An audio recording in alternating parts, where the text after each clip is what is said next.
রাত্রি অন্ধকারে যত প্রকার গুনাহ করেছি আজকে এই ঈদের ময়দানে আমরা সবাই তওবা করেছি। ইন্নাহু ইয়ালামুল জাহরা ওয়া লা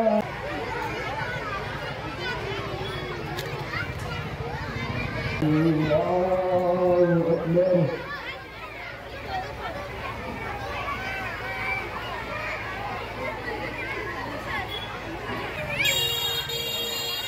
Alhamdulillahi Rabbil Alamin Faj'alahu ghutha'an ahwa।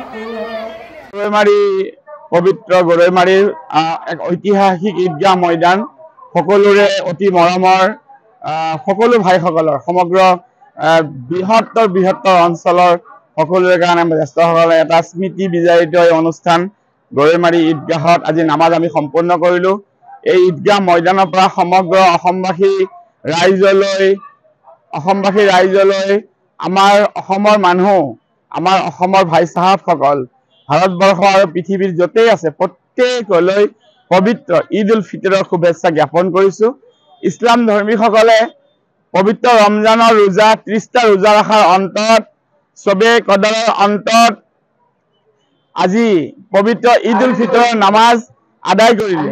সমগ্ৰ পৃথিৱীত সৌদি আৰবিয়াত যোৱাকালি নামাজ সম্পন্ন হ'ল আৰু আমাৰ ভাৰতবৰ্ষত এনেকুৱাই এটা হয় আগদিনা তাত নামাজ হয় পিছদিনা আমাৰ ভাৰতবৰ্ষত নামাজ হয়। আজি নামাজ সম্পন্ন হ'ল, হাজাৰ হাজাৰ লোকে নামাজত অংশগ্ৰহণ কৰিছে আৰু এইটো এটা আনন্দ আমি সকলোকে বিলাই দিছো।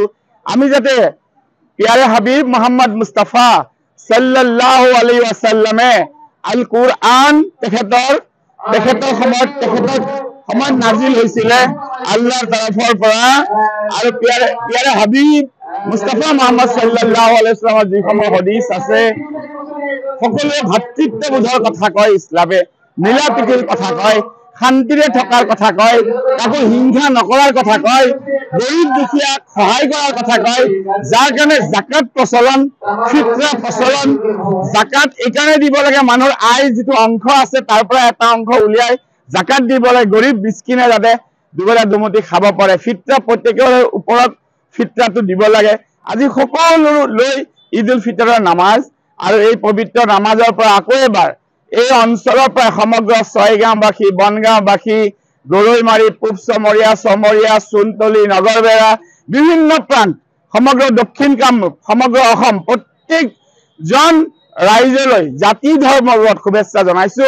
পৰম কৰুণাময়ৰ ওচৰত আমি দোৱা কৰিছো যে এই অঞ্চলৰ বৃহত্তৰ ৰাইজ শান্তি সম্প্ৰীতিৰে যাতে মিলা প্ৰীতিৰে থাকিব পাৰে। পৰম কৰুণা আল্লাহ তাআলাই আমাৰ যাতে দোৱা কবুল কৰে, আমি যাতে অভাৱগ্ৰস্ত দুখগ্ৰস্ত লোকসকলৰ পক্ষত থিয় দিব পাৰো, সকলোকে মৰম আদান প্ৰদান কৰিব পাৰো। আসসালামু আলাইকুম ওয়া ৰাহমাতুল্লাহি ওয়া বাৰাকাতুহু।